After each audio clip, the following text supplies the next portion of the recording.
Hey everybody, it's Alex Wiseman here. Welcome to CIE 401, Globalization and Contextualization. I'm really excited to have you in the class. This might be a little weird for some of you, having this this video and this sort of website be part of the class. But we're going to do something a little different this semester for those of you who haven't experienced this kind of a flipped format before. We're going to have some content that I'd like for you to do prior to coming to class. I mean, normally you do the readings and stuff prior to coming to class, but this time we're gonna do some videos and some other interactive things that, well, interactive online things that you can do that will prepare you for class. And it may take you up to an hour, to be honest, every week before class to get through the content that's on our website here. But when you have that hour done, then maybe we won't need to spend the full 3 hours in class as we normally do. So think of it as part of the class period itself. I'm really excited to have this website for you to use, and if you're here, you followed the link on the syllabus probably, or in the email that I sent out to get you here in the first place. We're at week 1, Introduction to Globalization and Contextualization. I'll have the date here so that you'll know what date it is, and that date will be specific to your semester. So I'm excited that you'll be able to follow along and know where we are. And what I want to do in this introductory video is just sort of walk you through, first of all, the website, and second of all, very briefly through the syllabus, and then talk to you a little bit about what you need to do before you come to class. All right, so there you go. So we're at the website, and you'll see that we're at week 1, as I already mentioned. But I just wanted to point out there's a broader website here, and if you click anywhere on the beach picture or up here where it says the title of the class, it'll bring you back to this home page, which is the About CIE 401 class. The CIE 401 class will also just sort of link you to everything else. Everything else is linked through here. So home will bring you here to this page that we're on right now. I think I just hit it again.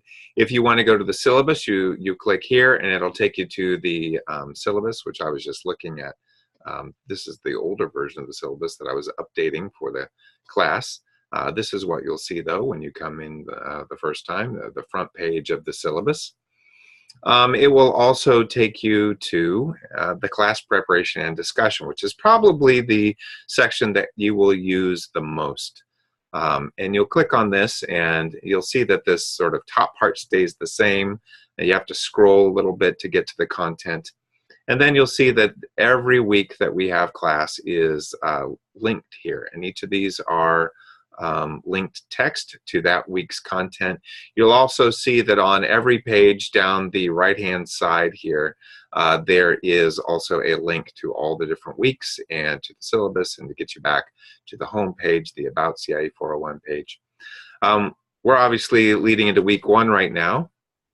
So if you click on the week 1 link, it'll take you here. Again, there's the lovely picture of the soothing beach to help you be relaxed and feel good about where we're going. This introductory video is right here. Obviously, it's not there yet because I'm making it right now, but this is where it will be on your screen. And then it'll go through every day. We'll go through the objectives for that day. So the objectives for week 1 are to understand the different ways that globalization is discussed in the popular media, and then I'm calling it pseudo-scholarly discourse. There is one very long video, which I'll show you a little later on, that I'm not asking you to watch the whole thing, although you can if you want. But most of the videos that I have posted for week 1 are from the popular media or from what I call pseudo-scholarly discourse, meaning people that are, maybe they're not academics, but they are thoughtful, they're thinkers, or thoughtful thinkers, you know, thoughtful thinker people who are interested in globalization and are talking about it. I also wanted to sort of highlight that there's a lack of emphasis on contextualization as a global phenomenon, even though it definitely is. It's certainly something that's really important to us in the CIE program, and certainly in this class, to figure out what globalization means as part of the global phenomenon of education. And so that's the long video. That's the like almost 2-hour long video that is linked below that, again, not expecting you to watch the whole video unless you want to. But that was one of the few videos that actually was available on this, even though there are countless videos on globalization. And then I wanted us to start working on our basic definitions of globalization and contextualization related to education. For any of you who've had a class with me before, you know that one of the key things that I like to accomplish as we're starting any class is to have a shared set of terms. So we want to make sure that we're all talking about globalization and contextualization in the same way and recognize what are the variations in how we can talk about it as we move into our discussion for this class. Next, in each of these discussion pages, you'll find learning modules. Learning modules are just my way of saying these are the things I want you to kind of know about when you come to class. One is defining globalization, and you'll see that there are several videos. There's one from Noam Chomsky. There's one from, I think, CNN Money. There's one from a TEDx talk. There's one from Tom Friedman, who's a New York Times writer. By the way, I apologize for all the old white guys, myself included. This certainly is not representative of all the voices that are out there. These are just some of the videos that I selected from the vast array that's available online to get us pointed in the right direction. Doesn't mean that they're all that there is or that they're the only ones out there, though. There's the defining contextualization module. This is the one that has the 110-minute long video. And as I say here, watch parts or all of it. Feel free to skip around. I just want you to get a feel for how they're talking about contextualizing education. They're talking about it in terms of development projects, and that's certainly related to what we do in CIE. But I wanted you to see how that contextualization discussion is going and really to compare and contrast it a little bit with the globalization videos that you just watched moving into that. And then I've put up 2 videos of me from 10 years ago. You'll see that I'm more youthful in these videos. These are videos that I made right after I came to Lehigh University about comparative international education, and they deal with topics related to globalization and education, as well as contextualization and education, using maybe not necessarily those terms per se, but using the speak of comparative and international education. So I wanted you to take a look at those, and you can laugh at me if you'd like, but bring your comments and questions in and anything else about those to class. And then every week there's going to be an application section. These are things that I want you to do this week, some of them before class, some of them anytime this week. I'll start with this part. As you probably know if you've read the syllabus, every week you're expected to post comments or thoughts about or to each of the week's topics or readings by the end of the day of class, or at least during that week of class. But I'm guessing that most of you will want to do it closer to class time. You can certainly do it before class if you'd like, but you'll have more to talk about, I think, after class. You are required to begin with a paragraph, that's 5 sentences minimum, of constructive criticism of the comments posted immediately before you for that week. So let's say I say if you're the first person to post comments for a week's topics, you don't have to write any constructive criticism. You can just post your own comments and thoughts. The reason why we're doing it this way is being able to respectfully and thoughtfully agree and disagree using evidence or using examples with your colleagues is a tremendous skill to develop. And this is one way that we're going to do that.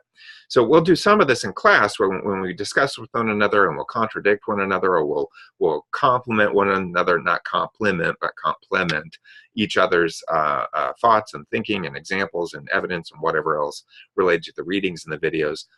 But what I want you to do, if you're the first person to post, like if it's a blank slate down here like it is right now, you can just post your thoughts, a paragraph. That's about 5 sentences or 10 lines of text. All right.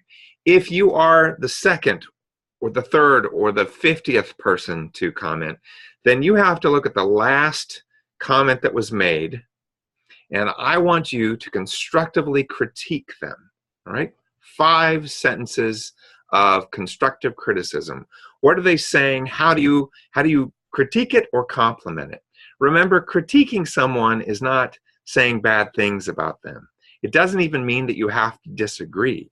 It means that you're highlighting, or you're improving upon, or you're taking a different direction, or you're somehow engaging that person who posted right before you in a broader discussion about that week's topic. And then after you've done that paragraph, which is 5 sentences or about 10 lines of text, after you've done that paragraph, you can post anything else that you'd like to. I mean, you don't have to. You don't have to go on for a page and a half. Certainly not. But you're welcome to if you'd like. The other thing to remember is that this website is public. This is not behind a firewall. There's no password to look at this. So anything you post here becomes part of the public domain of the internet. So you want to think carefully about what you're saying and make sure that not everything's going to be perfect. This video I'm making isn't perfect, right? But make sure that it's something that you wouldn't mind, your mother seeing, or somebody you know from high school seeing, or whatever else. Okay. All right, I'm really looking forward to this. Oh, I forgot to talk about this part. And then the other thing that I'd like for you to do for this week, for week 1, is after you've completed all the modules before class, I want you to come to class prepared to discuss a couple of things that you noticed about globalization or contextualization from the videos. And I've given you some suggestions for what I would like, aka require you to bring to class. I want you to draft your own definition of globalization. What if you had to write it down in a sentence, what would that be? I'd like for you to draft your own definition of contextualization. Again, if you had to write it in a sentence, what would it be? I think your definitions of globalization and contextualization should probably somehow relate to education, but it doesn't have to be, hit you over the head with it relating to globalization or relating to education. It can be something a little more subtle. That's fine. But come with your own definitions of each. Again, it's something that we'll modify. It's something that we'll share and we'll debate and discuss. I'd also like for you to be ready to discuss the role of globalization and contextualization related to education specifically. Again, that doesn't have to necessarily be an overt, hit you over the head part of your definitions you're bringing, but think about what education means in terms of globalization, and think about what education means in terms of contextualization, using the videos as preparation or foundation, or using other readings or courses or experiences that you've had as a foundation for that.